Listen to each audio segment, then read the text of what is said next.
दोस्तों आज हमारी वीडियो का टॉपिक है how to select motor cable और single phase and three phase, यानी कि मोटर के लिए केबल का चयन कैसे करते हैं। दोस्तों हमारी कोई मोटर है उसके एम्पियर द्वारा, एचपी द्वारा और किलोवाट द्वारा हम पता करेंगे दोस्तों कि हम कैसे पता करें कि हम कितने स्क्वायर की अपने मोटर पर केबल को लगाए।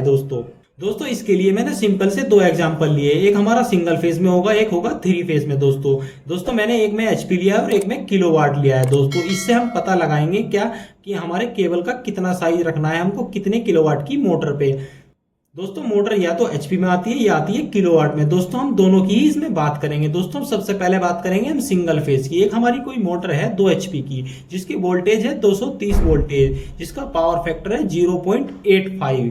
तो दोस्तों इसका सबसे पहले हम क्या पता करेंगे, करंट पता करेंगे। फिर करंट पता करने के बाद हम पता लगाएंगे कि हम कितने स्क्वायर की केबल से अपनी मोटर को रन कराएंगे। दोस्तों सबसे पहले बात करेंगे हम सिंगल फेज की, यानी कि सिंगल फेज की हम सबसे पहले करंट निकालेंगे। दोस्तों सिंगल फेज के लिए फॉर्मूला होता है दोस्तों एम्पियर बराबर पावर लिखेंगे हम वाट में, इसके बटे में लिखेंगे वोल्टेज इंटू जो हमारा पावर फैक्टर होगा। दोस्तों इसको हम cos थीटा से भी लिख सकते हैं। दोस्तों इसका हम लिख लेते हैं, इसकी वैल्यू क्या है, हमारी है 2 एचपी। दोस्तों एचपी को हमको किस में, वाट में चाहिए हमको। 1 एचपी बराबर होता है दोस्तों हमारा 746 वाट। तो 2 एचपी बराबर हो गया हमारा 1492 वाट। दोस्तों ये लिख लेते हैं हम यहाँ पे, ये हमारा हो गया 1492 वाट हो गया। वोल्टेज कितना है दोस्तों, हमारा 230 वोल्टेज है, इनटू हमारा पावर फैक्टर क्या है दोस्तों 0.85 हमारा पावर फैक्टर है। दोस्तों इसको कैलकुलेशन कर लेते हैं, हमारा 1492 हम 230 इंटू 85 करेंगे गुना तो हमारा कुछ 195.5 आ रहा है।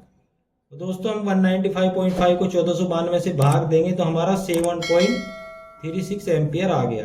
दोस्तों मान लेते हैं हमारा 7.36 एम्पियर है, मान लेते हैं हमारा 8 एम्पियर, ये 8 एम्पियर हो गया, इसको हम 8 एम्पियर मान लेते हैं, कंसीडर कर लेते हैं हमारा 8 एम्पियर है। दोस्तों इसी के हिसाब से हम क्या वायर को सिलेक्ट करेंगे। दोस्तों पहले हम निकाल लेते हैं थ्री फेज वाले मोटर जो है, हम इसको भी एक बार कर लेते हैं कैलकुलेशन, उसके बाद मैं दोनों का बताऊंगा दोस्तों हम कितने की केबल इसमें लगाएंगे। दोस्तों अब बात करते हैं थ्री फेज के लिए हमारा क्या फॉर्मूला होता है। दोस्तों थ्री फेज के लिए फॉर्मूला सेम ही होता है दोस्तों, बस थोड़ा फर्क होता है इसमें हमें थ्री फेज के लिए क्या करना पड़ता है। दोस्तों पावर लिख लिया हमने वाट में, इनटू हमारा power factor under root three का मान क्या होता है दोस्तों 1.732 भी लिख सकते हैं हम, अंडर रूट 3 भी लिख सकते हैं। दोस्तों इसका हम वैल्यू लिख लेते हैं, हमारी जो 7.5 किलोवाट की मोटर है दोस्तों 7.5 किलोवाट। दोस्तों हमें क्या चाहिए, वाट में चाहिए पावर। तो हमें के हटाने के लिए क्या करना पड़ेगा, इसको के हटाएंगे तो हम इसकी 1000 में इसको मल्टीप्लाई कर देंगे। दोस्तों इसकी गुना कर देंगे। हमें के हटाने के लिए जब जहां भी किलोवाट आपको दिखता है उसका के हटाने के लिए आपको क्या करना पड़ेगा 1000 की गुना करनी पड़ेगी, जो हमारी 1000 की गुना करने के बाद आता है यानी कि 7500। दोस्तों अब इसकी वैल्यू रख लेते हैं, हमें वाट पता लग गया, हमारा वाट कितना है। दोस्तों हमारी आ गई 7500 वाट।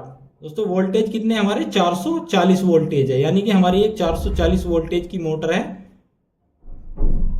थ्री फेज की। दोस्तों थ्री फेज की मोटर है जिसके किलोवाट है 7.5 किलोवाट है, 440 वोल्ट है और पावर फैक्टर है 0.85। दोस्तों कुछ भी हो सकता है, आपकी मोटर का जो भी पावर फैक्टर है वो आप लिख सकते हैं। दोस्तों अगर आपके मोटर पे एफिशिएंसी आपको मालूम है एफिशिएंसी क्या दी गई है, तो एफिशिएंसी इसमें डिवाइड कर सकते हैं आप एफिशिएंसी, यानी कि जितनी भी आपकी एफिशिएंसी है उसको वो भी डिवाइड कर सकते हैं। जितना भी आपका एम्पियर आएगा सेम इसी तरीके से कैलकुलेशन करना है जैसे मैं बता रहा हूँ। दोस्तों हमारा पावर फैक्टर कितना है 0.85, 1.732, हमारा अंडर रूट 3 का मान है 1.732।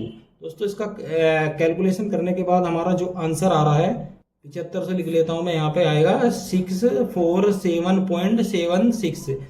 इसको हम जब भाग देते हैं इसको 7500 को इससे, तो हमारा निकल कर आता है 11.57 एम्पियर। दोस्तों इसको मान लेते हैं हमारा 11.5 एम्पियर आ रहा है, तो हम मान लेते हैं हमारा 12 एम्पियर है, यानी कि हमारी मोटर को 12 एम्पियर के हिसाब से हमको केबल का सेलेक्ट करना है। दोस्तों अब हम बात करते हैं हम केबल का सिलेक्शन कैसे करेंगे। दोस्तों सबसे पहले हम बात करेंगे जो हमारा आता है कॉपर वायर, यानी कि फोर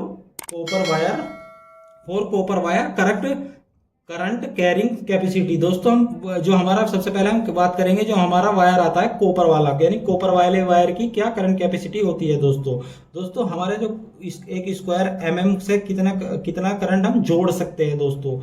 दोस्तों 4 से 6 एम्पियर, यानी कि 4 से एक स्क्वायर एमएम से लेके 4 से 6 एम्पियर हम करंट इस पर डाल सकते हैं दोस्तों। दोस्तों ये जो यूज होता है जो हमारा अप टू यानी कि कितने स्क्वायर एमएम, यानी कि 30 स्क्वायर एमएम, एक स्क्वायर एमएम से लेके 30 स्क्वायर एमएम तक हम पर स्क्वायर एमएम यानी 4 एम्पियर से 6 एम्पियर तक कितना लोड डाल सकते हैं। दोस्तों हमारी जो है 8 एम्पियर की, यानी कि 8 एम्पियर लोड है दोस्तों।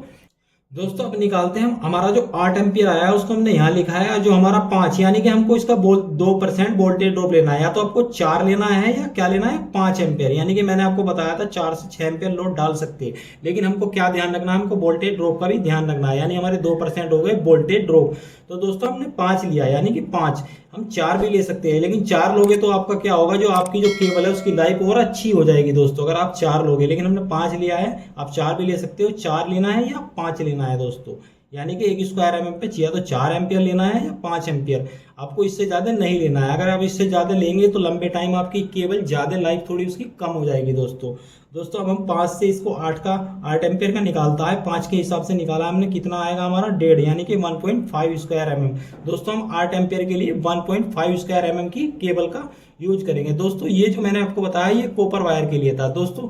अब हम बात करते हैं 3 फेज के लिए। दोस्तों हम एल्यूमिनियम वायर की भी बात करेंगे, पहले हम 3 फेज का निकाल लेते हैं क्या आता है दोस्तों। इसी तरीके से हम 3 फेज के लिए करेंगे। हमारा 12 एम्पियर आया है दोस्तों, 12 भाई इसको भी हमने 5 से लिया है, आप 4 ले सकते हैं और भी अच्छा। अगर आपको देखना है कि आपको लग रहा है कि हमको यानी कि लंबे टाइम तक हमारी कोई केबल है उसको डालना है, हम डालने के बाद हमको भूल जाना है, यानी कि हमको काफ़ी लंबे टाइम तक सालों साल चलाना है, तो इससे क्या करेंगे हम थोड़ा इसको कम, इसको ऐड कर लेंगे कम थोड़ा, यानी कि 4 से 6 बताया था मैंने, लेकिन मैं बता रहा हूँ 4 से 5। हमको 2% वोल्टेज ड्रॉप का भी ध्यान रखना है दोस्तों। हम इसको 5 लिया है तो इसका कितना आएगा 5 दूनी 10, यानी कि हमारा 2.5 आ जाएगा, यानी कि 2.5 स्क्वायर एमएम।